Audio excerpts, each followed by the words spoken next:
I'm sorry I said you guys were bad writers. I didn't. I feel like our relationship changed. Is there anybody in here right now that has a current script in the works that has a voiceover and feels like a piece of garbage right now?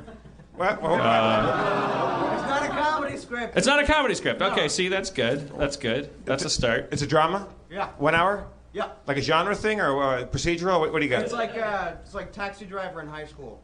Taxi Driver in high school. That sounds good. Hey, are you talking to me or am I talking to myself? I don't know, but we're going to find out. That's me, Trevor Bickle.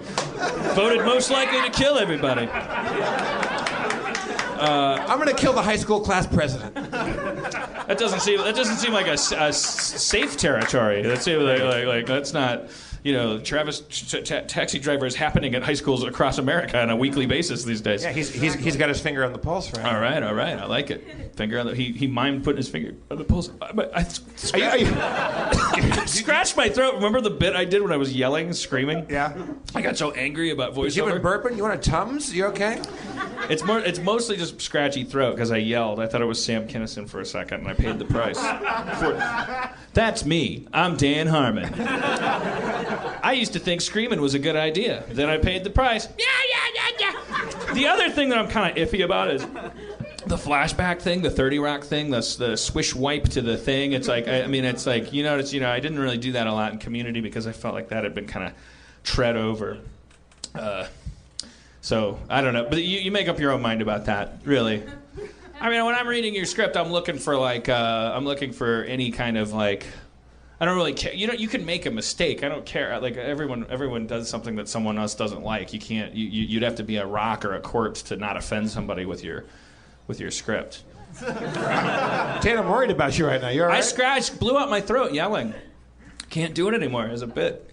There is water behind you. Next to the vodka. He's never seen the water, by the way. You're right. That water might as well have camouflage on it. Is it really that easy? You just make your throat wet and then it stops? It felt more severe than just like it needed to be hydrated. You want to irrigate the system there, baby. All right. It also makes me feel kind of legit. I never thought about that, just drinking water in the middle of saying something. Like you go, so anyways, that's marriage.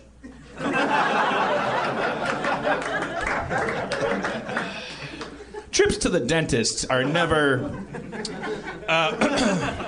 what they seem. That's the thing. I've been listening to a lot of comedy, like stand-up stuff on satellite radio, and there's like those 4 or 5 stations that you kind of go through, and there's the blue-collar one. It's always someone talking about their porch. It's the worst. And but there's comments that I've loved when you see them, but when you hear them, you hear the verbal tick that they do, and it's like so punchline. But they do it every time. Like the comics that I really like, you're like, oh, you have that tick. That's a weird. Like go-to thing you do. It makes me kind of not like them as much. You know who doesn't have that? Richard. Oh, no, he does. Richard Pryor. He he has that kind of nervous chuckle to him. It's like when you see him, you don't care. When you just hear it, it's jarring. I'm not being quiet because I'm hanging you out to dry. I'm just like watering my throat. You do the thing when you run out of steam or something. You go. Yeah, sometimes. Yeah. Or I'll go. I notice I'll go like after you talk. I'll go. But sometimes it sounds like I'm being a dick. First, you recover from gales of laughter. Like you'll say something and then I'll go. All right. like if I'm listening to someone else, I go. All right. Yeah. And it's like, well, what is it? What am I? Dick Cavett. Yeah. Chelsea. What's her name? Smith.